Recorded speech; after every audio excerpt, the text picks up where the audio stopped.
یو ځوان هلک چې هر ورځ به په کور کې د مور او میرمن ترمنځ جنجال و، نو غوښتل چې د مور څخه ځان خلاص کړي.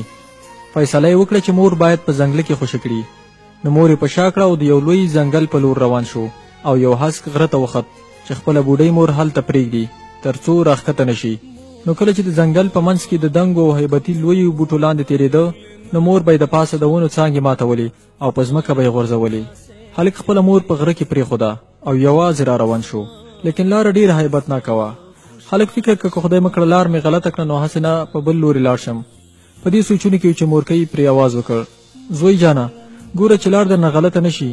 ما به په لاره کې د ونو او بوټو څانګې په دې خاطر راماتولې او په لاره مې غورځولې تر څو تا ته په بیرته تلو کې کوم مشکل پیدا نه شي او لار درنه غلطه نه شي.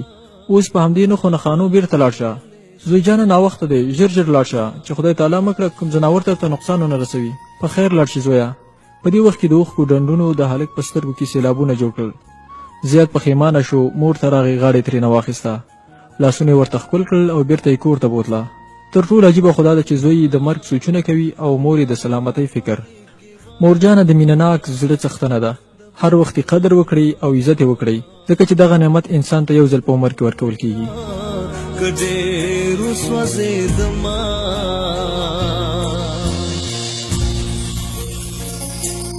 مور ته چې مورا که مور ویل نشم، زما پشانا په نصیب خواره که خوار بل نه وینم.